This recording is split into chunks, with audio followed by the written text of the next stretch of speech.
I feel like I'm losing my mind. Is everybody in the world blind? Please, Lord, give me a sign, a sign. I feel like I'm losing my mind. Is everybody in the world blind? All right, welcome to the first ever That Talk with Todd, an educational podcast where we talk with real people about real issues in the trenches, educators. Today we have 4 guests, and my first guest is Mrs. Lynda McLaughlin, teaches at Circleville Local Schools, teaches 2nd grade, and she also happens to be my wonderful sister-in-law I love dearly. Lynda, yeah. I'm going to turn it over to you. You want to introduce, you got some students today with us. So I teach 2nd grade. This is my 18th year of teaching. I've taught 2nd grade all the way up through 7th grade. I've taught special ed. I currently teach gen ed, and I brought some kids to get their perspective on what we're going to be talking about today. So first, introduce your students. Who we got here? Okay. Or they can introduce Why don't you themselves. introduce yourself? Go ahead. Hi, I'm Hayes. Hi, Chase. Hi, I'm Finley. Hi, Finley. Well, welcome aboard. We're thrilled to have you in the first one ever. All right, so today's topic is there's a national crisis of teacher shortage across country. So the Gallup poll ended 2023, and there are 75,000 vacant teaching positions across the country, and another 270,000 are filled by underqualified positions. So basically, we're just putting bodies in a room because we need adult supervision. So 87% of teachers reported on December 1 of 2023 that they were suffering some sort of burnout in education. So I'm going to give you just some quick reasons, the main reasons why they leave, and we'll just kind of jump into it and hear what a day like is for you and some things. So the number one reason teachers are leaving or not going into education is low pay. And it's not enough money for something that requires a professional license. You know, most professional licenses are dentists, doctors, attorneys, pharmacists, and it doesn't pay on that level scale. The number 2 reason, which 97% of all educators have left education due to an increase of disrespectful behavior from both the students and the parents, and a lack of support or discipline from the district. The third reason is that 68% of teachers feel that it is a bureaucracy from the state and federal level, and it's a cookie cutter approach to education, and people like you don't get to teach what they really want to teach, how they want to teach it to impact kids' lives. And the last reason is 94% of educators feel that there is trauma and mental health issues with students today that they are not equipped to deal with. So those are the reasons why people are leaving education. So before we get, first I want to talk to you about, describe a typical day for you in the trenches of 2nd grade in Circleville. I'd say this year's probably different than some other years. I am living the dream right now. Would you guys say that our class is pretty amazing? Like, do we have no problems probably throughout the day? Yeah. But I am 18 years in. I feel I'm built different than some of these other people coming out of college, which I'll talk about more as we answer questions. But in typical years, it could be a day of, we're in the middle of our Wonders curriculum, which is our reading and writing. The district's purchased that, we're teaching, and all of a sudden a chair goes flying across the room. I might be dealing with that. And then, I've got kids over here, they're supposed to be maybe doing their math game, and they're throwing blocks across the room. And then over there, a girl's puking, and then over there, a kid is bleeding, nosebleed. So a typical day is going to be different every single day, every single year. Well, the 97% of all educators left education due to an increase of lack of disrespectful student and parent behavior. Okay. Talk a little bit like that, what that's like and how it's evolved from early on in your career to now. And what do you see on a daily basis? Well, and I've dealt with different age groups and I've done, special education, general education. I feel it's about the connections you're making with parents and kids. And my perspective is you have to build those relationships. So from day one, I'm going to know, okay, this kid, he might have an emotional disturbance. He might be throwing chairs. it's destroying the room. So I'm going to build a foundation and relationship before he even can do that. And then when he does do that, those parents have already talked to me on the phone. They already know how great their kid is. And then we can talk and have a talk when that kid's throwing chairs at me or throwing a computer at another kid. We can have those talks. So when you're at the water cooler, right, with your colleagues, how often is this a topic conversation of dealing with disrespectful students and parents? I don't think we talk. I'm on the best team that there could be, because I've been on other teams where, you know, you walk into planning time and everybody just sits on their chairs and they're like, oh my gosh, this kid or that kid or this kid or that kid. So we don't really talk about that in second grade, and our administrators do deal with it right away. And we have protocols and tiers we follow, because we do have PBIS and all those things in place in our school building. I think it's how you're handling it. And a lot of this teacher shortage, when you talk about like dealing with discipline or low pay, I think these kids coming out of college are not prepared mentally, and they're not prepared to deal with. You're going to have to deal with the kid who lives with their grandparent. That kid lives with their aunt. That kid's mom overdosed last night. The college kids coming out aren't ready for that. They're coming out and they think they're just going to walk into a room and teach kids, and it's all fun and games. I even was talking to a young teacher, because she's been teaching a few years and she's stuck around, but I was like, what makes you different? And she said she had a teacher friend that quit because she thought it was like arts and crafts in third grade. Like, she didn't think it was going to be what it turned out to be. And they think too, like, they're going to come into a classroom, they're going to have summer off, they're going to have a break, they're going to make money, and then they get to their first job and they're like, oh, you know, somebody's throwing a chair at me right now, or there's a nosebleed here, kids are puking all at one time. So I think each person's different. Well, I do think there's a false sense of reality in 2024 now, as we're here in the first of the year, is, you know, there's a lot of mental health issues, and kids do throw chairs and they throw tantrums and they bite, they kick, they scream. Not every kid starts at the same place either. Some kids come to school and don't know their letters. Some kids come to kindergarten and can read the third grade level. And as a teacher, you're forced to differentiate and teach all these kids, but you're also teaching to a test. So the bureaucracy of saying, I get it based on if kids achieve a certain level of success, but yet not every kid starts at the same place. So talk a little bit about that for you, those kids that the differentiation, the diversity of your classroom, not only academically, but socially, emotionally. Right. We have 20 kids right now in our room, from gifted down to, we have maybe somebody who can't write their letters very well. So another thing is, you see the pendulum switching back and forth, and, you know, one year it's differentiate, and we're pretty clustered here. But then as it's had it, we have gifted down to, again, a few kids maybe can't totally write a sentence yet in second grade. And we have a curriculum to teach. So you're teaching to that curriculum, which is pretty much to all the kids, but then you still have to find ways to differentiate. So there's some young people coming into this profession, or maybe some older people even, who aren't built this way, where they struggle with differentiating, teaching the curriculum, and not getting overwhelmed. But I feel like you have to just do it. Okay, so you hit on some. Tell me all the different roles that you play on a daily basis. Yeah, and that's what the kids and I were talking about. Like, we talk about, like, I'm their school mom some days, you know, or they might need me to tie their shoes sometimes. Or you're a nurse, we go get the thermometer, we've got to check their temperature and like decide, like, do they have strep throat? Like, stick your tongue out, let me figure out if you have strep throat and need to go to the actual nurse. Or you are a counselor, a kid might be struggling with friends at school, or just feeling sad about something, or like I said, their mom might have just died last night, or their grandma, you know, they live in a hotel with their grandma.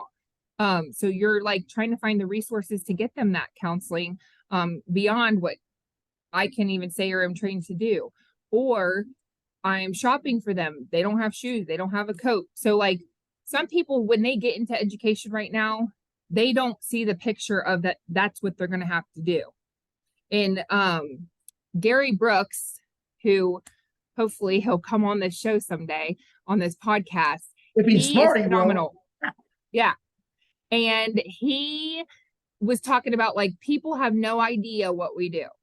So I think people sometimes now getting into education, they don't even have an idea of what they're going to be doing. And when they get there, they're so overwhelmed.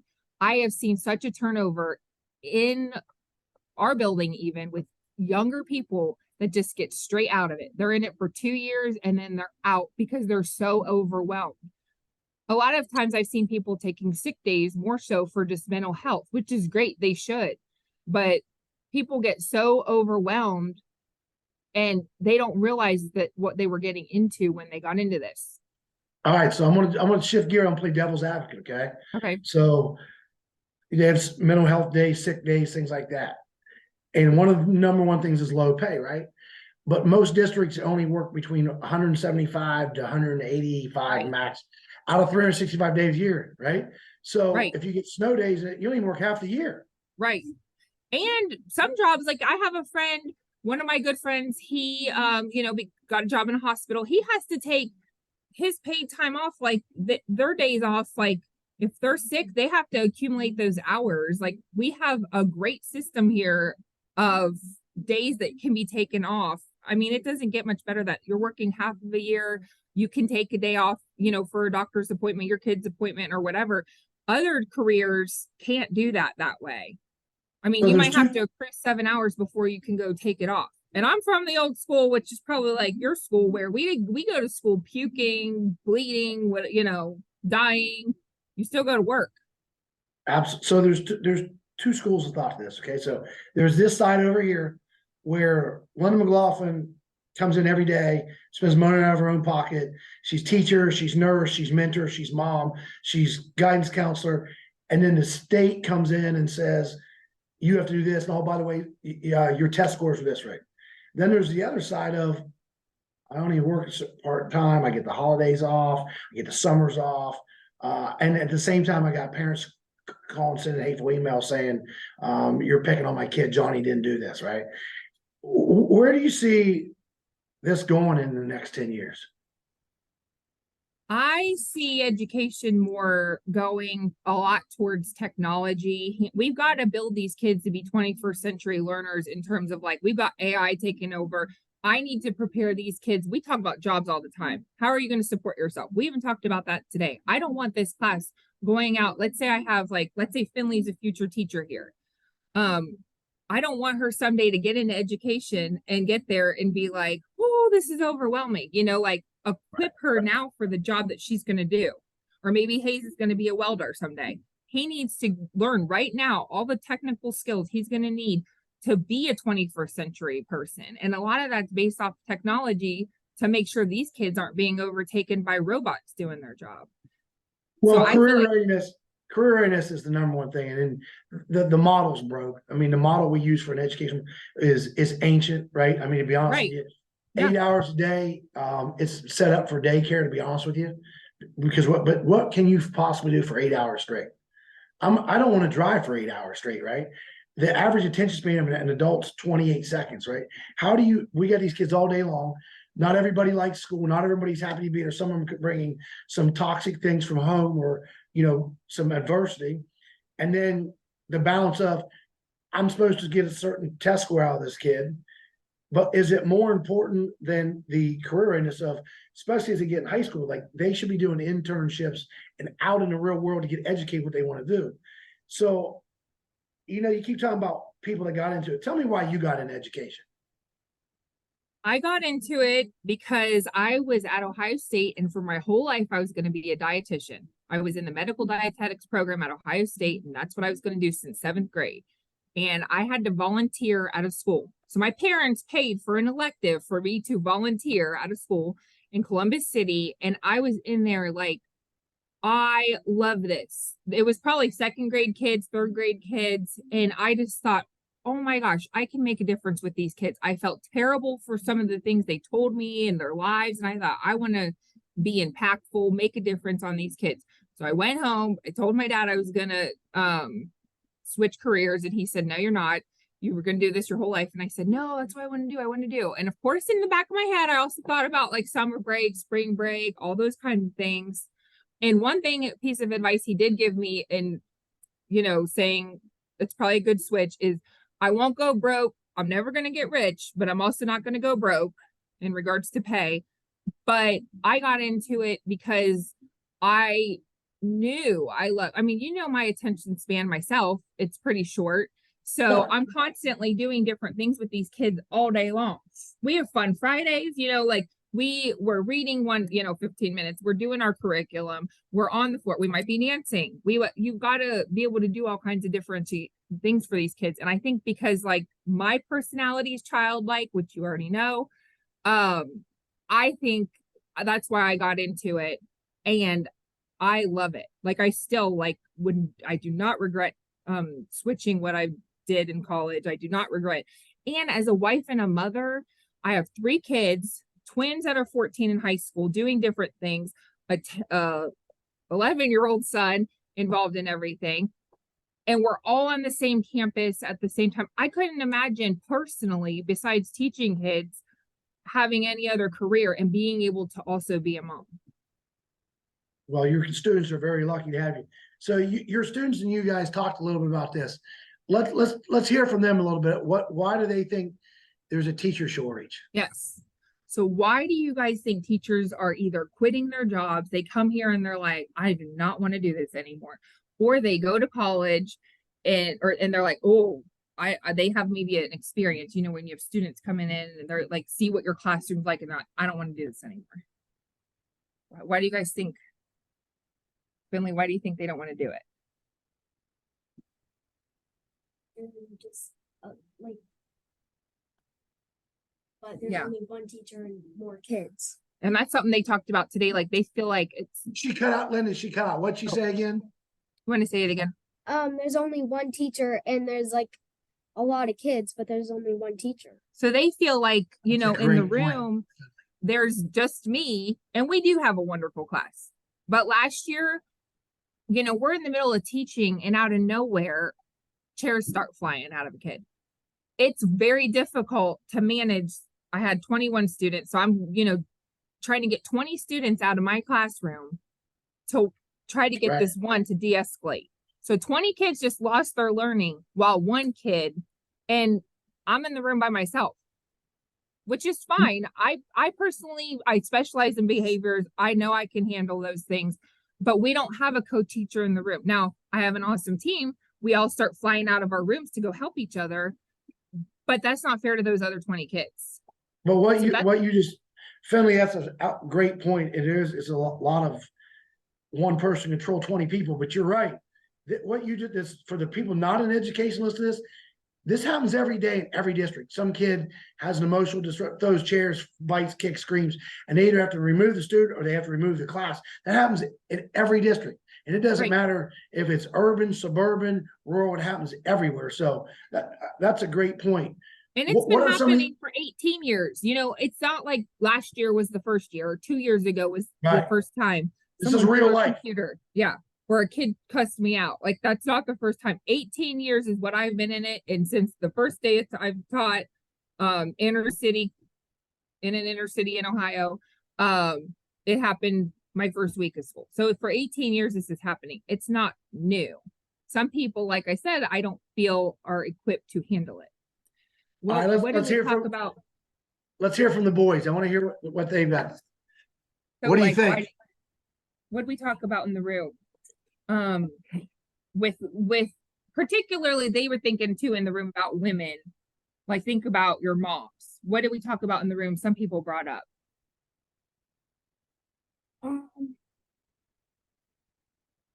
They said it was a lot to handle. Like, some career women, it's a lot to have a job and take care of your kids. But why do you guys, what would be your honest answer? Why do you think teachers quit their jobs? Because almost some of the kids can do wild stuff, and then the teachers have to deal with other of the kids. They have to do wonders. And your dad, think about your dad. He's a high school teacher and a high school coach.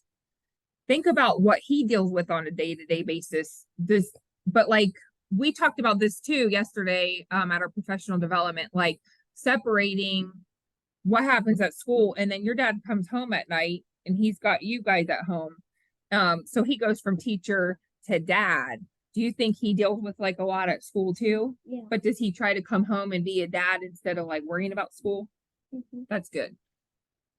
That's a great point. It's a lot to deal with. And what he just said, kids get it. One thing about, and I've been in education, this is year 30, is you cannot fool kids. You cannot lie to kids. Kids know when you're real, when you're genuine, but they also see the real struggle of what it's like to go on a daily basis. Right. That's why I like really hanging great out with kids all day long. That's why I said like 7 and 8 year olds, like they're the best because they have a great perspective on life. And it's just what else do you think, Hayes? Would be a Come on, reason Hayes, like can't be you think a shy. teacher would be a Gotta- reason come you on. think a teacher might stop teaching. Like what would think about like our room. If we think about a room that would make me want to just leave and never come back, what would that room look like? Because there's bad kids and What makes a kid what makes a kid in your mind bad?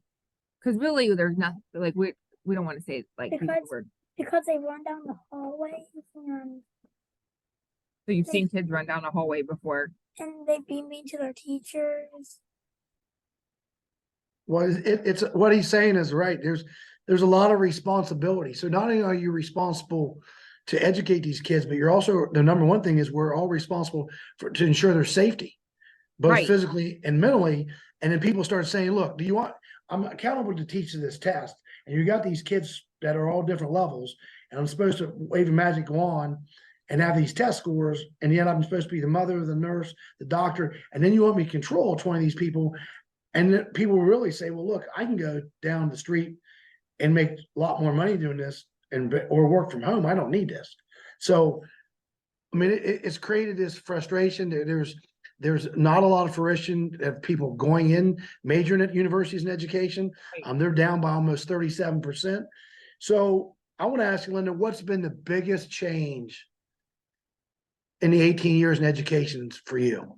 Well, you could just kind of brought that up. So what do I tell you guys? So I'm getting paid to obviously teach them how to become better readers, writers, math, even though they're already really good at it.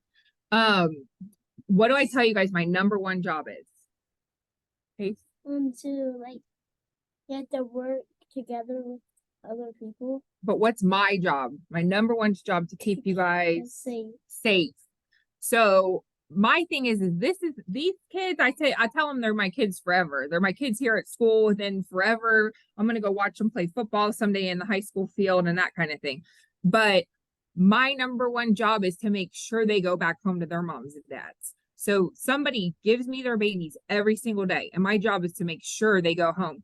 And that is one of the biggest changes is, as crazy as it seems to me, this is my 25th year out of high school, and the spring of my senior year was when Columbine happened.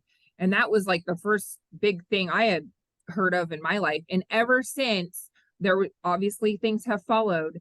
And never as a kid did I have a lockdown drill. These kids obviously were doing every measure we can to keep them safe. And our district does a phenomenal job of that. And their job's to keep them safe. So we have these lockdown drills. We never had that when we were kids. We never thought these kids are thinking about being prepared for some crazy person to come into their classroom. And, it's a conversation we have with 7 and 8 year olds. When I was in school, when I even got into education 18 years ago, we did not have all of that. And then just the devices, every kid's one-to-one, which is great. We are preparing them for the 21st century learning skills, but it's evolved into, they've got social media, they've got their own devices. Some kid might have a Nintendo in his backpack, and I got to make sure he's not sneaking that out under his desk to play his Switch or something in the middle of the day.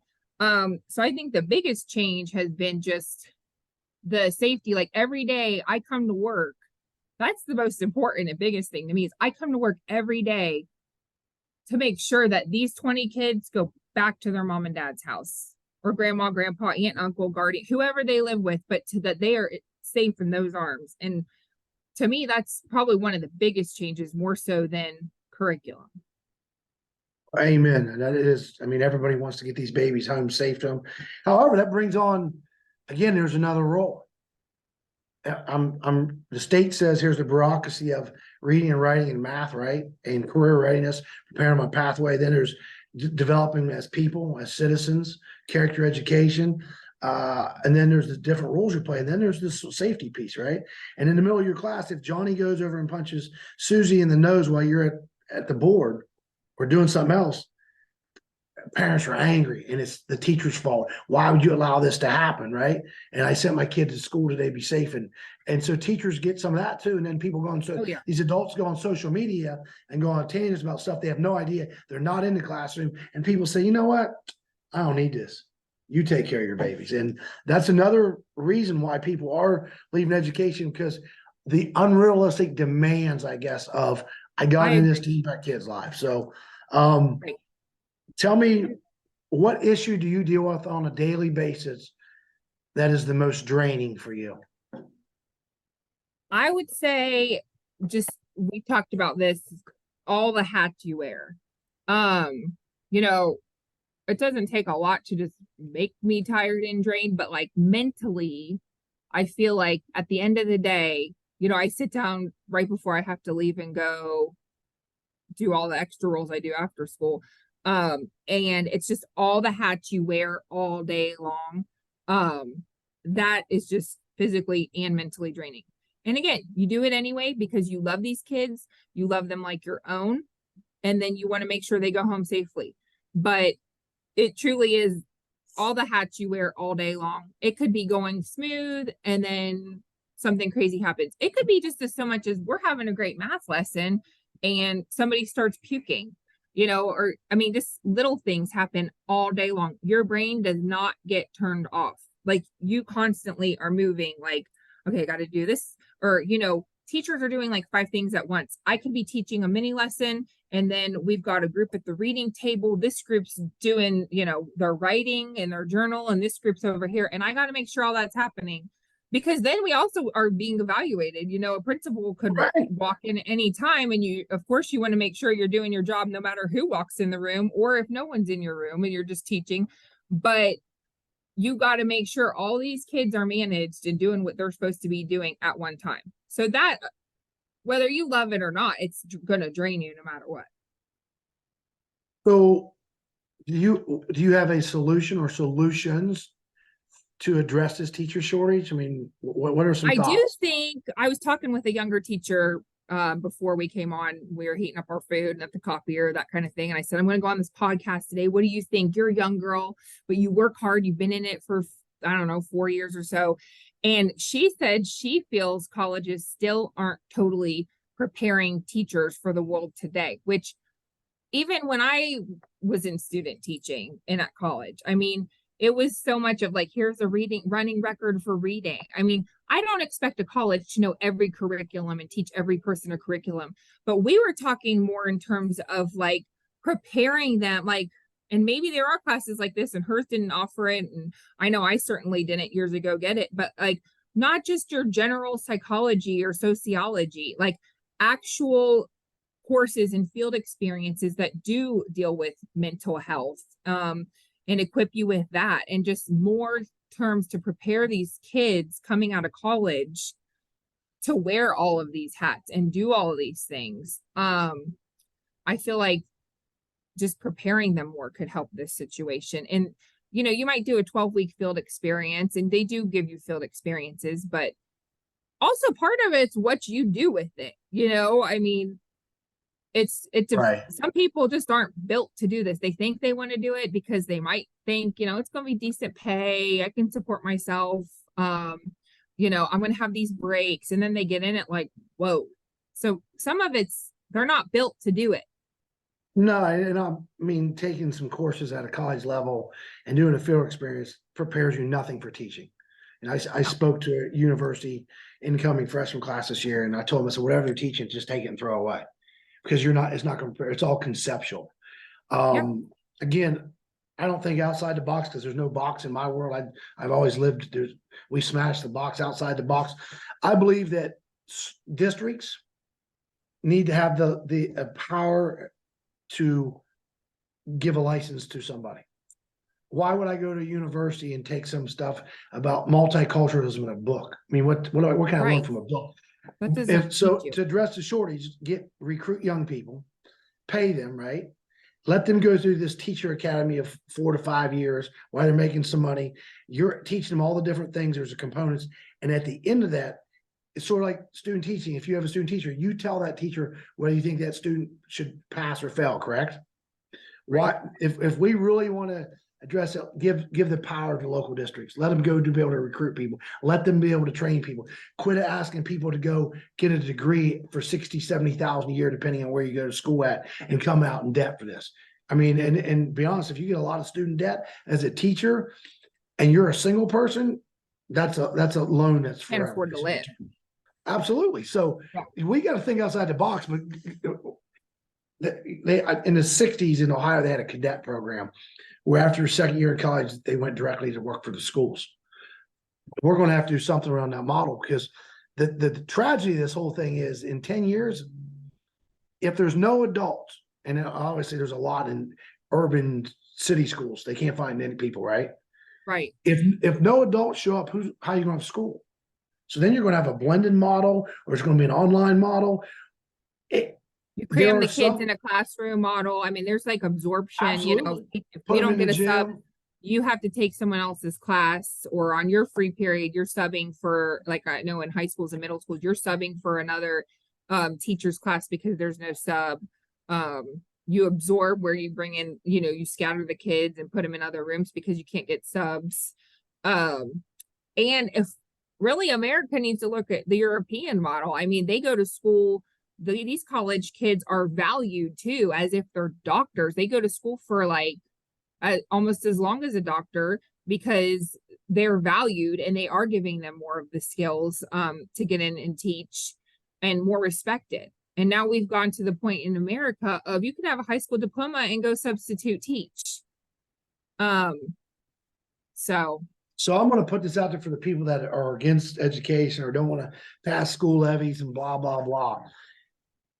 The most drastic change that could come, maybe not in my lifetime, is there's so much state money goes with each student, and it follows that student to whatever district they go to, regardless of where they live, right? The state could say the $8,700 you get, and that doesn't include if you're special or anything, we give this to the family and you go find your own educational service. And public schools just don't exist. I mean, that's the tragedy of this whole thing, of people that disrespect teachers and go on social media. And if nobody comes and you got to go to work all day, who's going to educate your kids? Who's going to watch them? Because it is set up as a babysitting model for 8 hours. You wouldn't go to basketball practice for 8 hours. You wouldn't go to 4-H for 8 hours. We sit these kids 8 hours, boom, boom, boom. And then we give them 3 months off. And it's the most insane model I've ever seen. Think about if you were on a fitness model and for 9 months, you were 5 days a week, and the summer came and you didn't do anything. And you come back to school and you think that, right, it's so the model is going to have to think outside the box. If you could change one thing in education, what would it be? Hey, there's no yawning. I'm not that boy. I think more so just preparing people with tools in their toolbox to succeed. And just maybe some districts recognizing what's happening. And I know their hands are tied too. I know administrators' hands are tied, you know, when some teachers are like, they didn't do anything about this or that. Like, there is a protocol and laws and things to protect children. So I understand their hands are tied, but just coming from up above in the government, you know, just preparing people with more, even like you said, like having them do a program where they're in the schools for more time and that kind of thing. And just preparing them more, I think would help. Lynda, before we get out of here, We gotta get back to learning. What is the worst part of being a teacher? The worst part, and this might not go along with like any teacher shortage or anything, is the last day of school.